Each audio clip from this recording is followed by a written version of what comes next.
हरीश एक साधारण आदमी दिन भर की नौकरी में मेहनत करता था, लेकिन कमाई इतनी नहीं थी कि घर की जरूरतें आसानी से पूरी हो जाएं। एक 5 साल की प्यारी बेटी थी और एक पत्नी अनीता, जो कभी वाकई उससे प्यार करती थी। लेकिन अब हर दिन वही बातें दोहराई जाती थी। हर दिन ताने, हर दिन शिकवे। तेरी उस गलती ने हमारी जिंदगी बर्बाद कर दी। अगर तब वो नहीं किया होता तो आज हम यहाँ नहीं होते। हरीश खामोशी से सुनता था। उसकी आंखों में लाचारी थी। वो बदलना चाहता था, कुछ बनना चाहता था, बट पास्ट उसे छोड़ता नहीं था। और अनीता भी। पैसों की तंगी, इज्जत की कमी और घर में प्यार तो जैसे कहीं खो गया था। धीरे धीरे हर दिन जिंदगी एक बोझ बनती जा रही थी। फिर एक शाम सब कुछ हद से पार हो गया। बहस बहुत बढ़ गई। अनीता की आवाज गूंज रही थी और बेटी सहमी सी कोने में खड़ी थी। हरीश ने कुछ नहीं कहा, बस चुपचाप बाहर निकला। गेट को जोर से बंद किया, जैसे खुद से ही रिश्ते तोड़ रहा हो। उस रात हरीश एक पहाड़ी के किनारे खड़ा था। नीचे गहरी खाई थी, हवा ठंडी थी, लेकिन उसके मन में उठ रही सोच उससे कहीं ज्यादा सर्द। उसने सोचा, अगर मैं चला जाऊं तो कम से कम मेरी बीवी को इंश्योरेंस के पैसे तो मिलेंगे। वो और मेरी बेटी शायद अच्छा जीवन जी सके। उसने आंखें बंद की, लेकिन तभी एक तेज रोशनी फैली। एक आवाज गूंजी, शांत पर सशक्त। क्यों नहीं जीना चाहते? हरीश ने आंखें खोली। उसके सामने एक रोशनी से घिरा आकृति था। भगवान। हरीश सुन्न रह गया। तुम्हारे पास एक अच्छी पत्नी है, एक बेटी है, फिर क्या कमी है?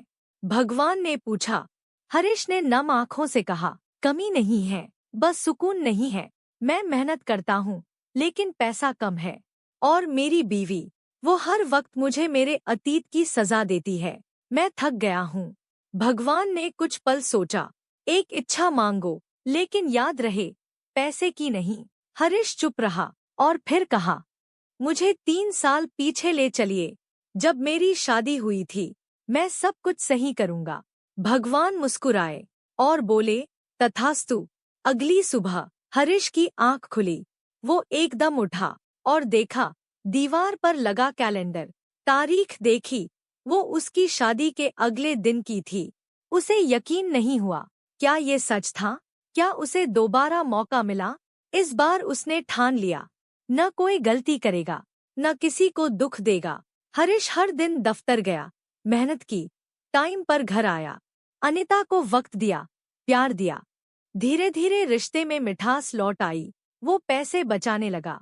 2 साल बाद उसने एक छोटा सा घर खरीदा और अनीता के लिए वो सुपर बाइक भी जो वो हमेशा चाहती थी। जिंदगी सुंदर हो गई थी। बेटी हंसती थी, पत्नी मुस्कुराती थी और हरीश को पहली बार लगा कि शायद वो सब कुछ ठीक कर सका। फिर एक दिन अनीता का जन्मदिन था। हरीश पूरे दिन काम में इतना उलझा रहा कि वो गिफ्ट लेना भूल गया। शाम को याद आया और वो बाइक लेकर निकला। तेजी से, जल्दी थी, लेकिन किस्मत को क्या मंजूर था। एक मोड़ पर उसका एक्सीडेंट हो गया। अंधेरा, सन्नाटा और फिर उसकी आंख खुली। किसी की आवाज आ रही थी, पापा, उठो ना पापा। मम्मा देखो, पापा उठ गए। उसने आंखें खोली। वो अस्पताल में नहीं था, वो अपने ही घर में था। पास उसकी बेटी थी, अब शायद 6 साल की। फिर अनीता आई। उसकी आंखों में आंसू थे, पर चेहरा मुस्कुराता हुआ। तुम पहाड़ से गिर गए थे और पिछले 3 साल से कोमा में थे। एक अनजान आदमी ने तुम्हारी जान बचाई थी। हम उम्मीद नहीं छोड़ पाए। हरीश हैरान था। तो वो सब 3 साल पीछे जाना, मेहनत करना, प्यार, बाइक, एक्सीडेंट, सब एक सपना था? नहीं, वो एक सपना नहीं था, वो एक सबक था। हरीश ने अपनी बेटी को बाहों में लिया। उसकी आंखों से आंसू बह रहे थे, पर होंठ मुस्कुरा रहे थे। कभी कभी भगवान हमें दूसरा मौका नहीं देते, बस एक सपना देते हैं, जिससे हम समझ सकें कि जिंदगी एक बार मिलती है और जीना जरूरी है। वक्त घाव नहीं भरता, वो बस हमें सिखा देता है कि दर्द को कैसे झेलना है।